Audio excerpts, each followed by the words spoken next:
Party के साथ मिलके बात करके आपको डेलीगेशन तय करना चाहिए। मान लीजिए कोई भी डेलीगेशन अब बाहर जाता है, पार्लियामेंट्री कमेटी से अगर कोई पार्लियामेंट से कोई लोकसभा राज्यसभा का कोई डेलीगेशन बाहर जाता है, स्पीकर जनरली बात करता है लीडर ऑफ द पार्टी के साथ, फिर लीडर ऑफ द पार्टी से बोलता है अच्छा 10 मेंबर का डेलीगेशन आप एक नाम दो, राज्यसभा में वाइस चेयरमैन बोलता है या चेयरमैन बोलता है, तो आप बात करेंगे तभी नाम जाएगा ना। बीजेपी के लोग कैसे तय करेंगे कि तृणमूल से कौन जाएगा, लेकिन तृणमूल से कौन जाएगा ये बीजेपी का लोग कैसे तय करेगा? तृणमूल से कौन जाएगा ये यूनियन गवर्नमेंट कैसे तय करेगा? They are elected on Trinamool symbol. हम तो कह रहे हैं कि इसका ग्लोबल स्टेज पे होना ही चाहिए। I have also tweeted about this, that the world needs to come together and fight collectively against terrorism and join hands against Pakistan. I have tweeted this. It's in public domain. But Trinamool se kaun jayega? The center of the union government cannot decide unilaterally. This is all I am saying. Let the center call for a wider deliberation.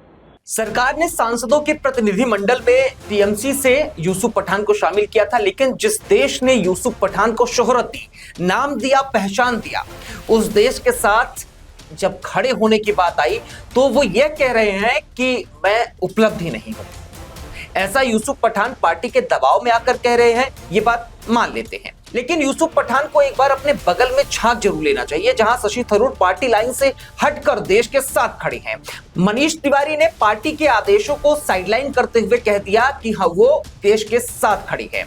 आपको एक बात और बता देता हूं, मनीष तिवारी और शशि थरूर दोनों party के उन चेहरों में से हैं, कांग्रेस के उन चेहरों में से हैं जो कई बार लकीर के फकीर ना होने के लिए भी जाने जाते हैं। शशि थरूर ने जहां खुलकर भारत का पक्ष रखने की बात कही थी, वहीं मनीष तिवारी अब सांस्कृतिक और भावनात्मक अपील के जरिए कांग्रेस पार्टी को यह सोचने पर मजबूर कर रहे हैं कि क्या इस समय राजनीतिक दूरी दिखाना उचित होगा। एक तरफ ये दोनों नेता देश के खातिर पार्टी से लड़ रहे हैं, लेकिन दूसरी तरफ इसी कांग्रेस में सलमान खुर्शीद जैसे नेता हैं जो देश के साथ नहीं पार्टी के साथ खड़े हैं। उनका कहना है कि पार्टी की परमिशन होगी तो ही मैं जाऊंगा। सलमान खुर्शीद हो, यूसुफ पठान हो, ये नाम याद रखिएगा, क्योंकि इनके लिए, इन नेताओं के लिए पार्टी महत्वपूर्ण है, दल महत्वपूर्ण है, देश नहीं है।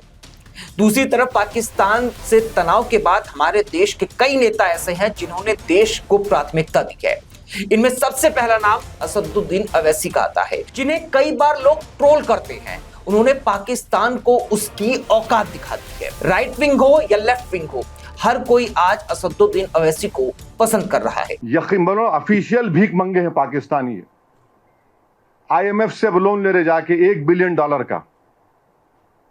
आप 75 साल से आपने क्या किया? किसने आपको मजबूर किया IMF का लोन लेने के लिए? असदुद्दीन अवैसी के साथ साथ उमर अब्दुल्ला, मनीष तिवारी, शशि थरूर, जिन्होंने ये कह दिया देश के साथ जाएंगे जरूर, लेकिन यूसुफ पठान ने डेलीगेशन के साथ ना जाकर देश का बड़ा अपमान किया है। यूसुफ पठान के पास अभी भी मौका है कि वो पार्टी को साइड कर दें, पार्टी के आदेशों को साइड कर दें और देश के साथ आकर खड़े हो जाएं। वरना इतिहास में जब इस घटना का जिक्र होगा तो यूसुफ पठान को देश के उन गद्दारों की सूची में रखा जाएगा जो देश के साथ खड़े नहीं हुए। खैर, टीएमसी और यूसुफ पठान के इस कृत्य को आप कैसे देखते हैं?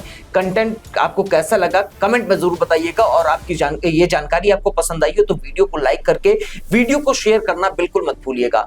ऐसी और जानकारी के लिए हमें सब्सक्राइब तो बिल्कुल कीजिएगा और बेल आइकन जरूर दबाइएगा, जिससे हमारी जो वीडियोस हैं वो सबसे पहले आप तक पहुंचेंगी। बहुत बहुत शुक्रिया, धन्यवाद, नमस्कार, जय हिंद।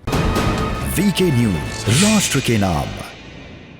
बाहरी ताकतों से तो भारत की सेना लड़ाई लड़ लेगी, लेकिन देश के अंदर की देश विरोधी ताकतों से लड़ना देश के लिए इस वक्त सबसे बड़ी चुनौती बन गई है। देश के अंदर से कई गद्दार लगातार पकड़े जा रहे हैं, लेकिन इसमें बिलाल, ज्योति, एहसान, कचला, ऐसे कई नाम हैं। कितने नाम ले लें साहब? सबके सब पाकिस्तान परस्ती और देश के साथ गद्दारी करने के आरोप में जेल की सलाखें गिर रहे हैं। सेना देश के बाहरी गद्दारों से तो लड़ रही है, लेकिन अंदर के गद्दारों को भी अब ठिकाने तो लगाया जा रहा है। लेकिन अब इसमें राजनीतिक दल यानी राजनीतिक पार्टियां भी देश के साथ गद्दारी करने में जुट गई हैं। इसमें कांग्रेस और टीएमसी का नाम सबसे प्रमुखता पर है, क्योंकि पाकिस्तान की क्रूरता को बेनकाब करने के लिए जिस डेलीगेशन को कई देशों में भेजा जाना था, उसी के नाम पर हमारे देश के राजनीतिक दल सिर्फ टव्वल कर रहे हैं। इन पार्टियों के लिए देश नहीं बल्कि दल बड़ा है, क्योंकि पहले कांग्रेस तो अब टीएमसी ने भारत के डेलीगेशन में अपने नेताओं को भेजने से साफ इनकार कर दिया है। दरअसल संसद की ओर से पाकिस्तान की सीमा पर हो रही आतंकी गतिविधियों, घुसपैठ और झूठे नैरेटिव को दुनिया भर में उजागर करने के लिए भेजा जाना था, जिनमें कई पार्टियों के कई नेता शामिल हैं और संसदीय मंत्रालय ने इसके लिए टीएमसी से पूर्व क्रिकेटर और मौजूदा सांसद यूसुफ पठान साहब को चुना।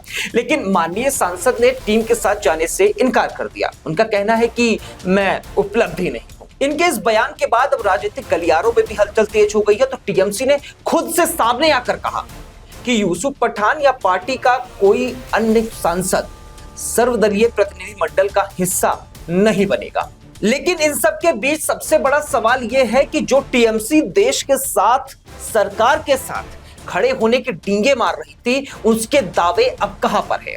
टीएमसी के महासचिव अभिषेक बनर्जी ने तो साफ शब्दों में कह दिया कि मेरी पार्टी से कौन जाएगा और कौन नहीं जाएगा और विपक्षी पार्टी से कौन जाएगा ये पार्टियां तय करेंगी, बीजेपी तय नहीं करेगी। यानी अभिषेक बनर्जी का सीधा जो सवाल है वो बीजेपी से है, यानी उनके लिए देश महत्वपूर्ण नहीं है, उनके लिए इस वक्त देश इंपॉर्टेंट नहीं है, उनके लिए भाजपा के साथ राजनीति करना है। क्योंकि टीएमसी की सबसे बड़ी प्रतिद्वंदी अगर बंगाल में कोई है तो वो बीजेपी है और बीजेपी के साथ लड़ाई लड़ने के लिए अभिषेक बनर्जी उलुल जुलुल कुछ भी बयानबाजी किए जा रहे हैं। अभिषेक बनर्जी ने क्या कुछ कहा है, पहले आपको वो सुनाते हैं, फिर आगे आपको इस खबर की और डिटेल बताऊंगा।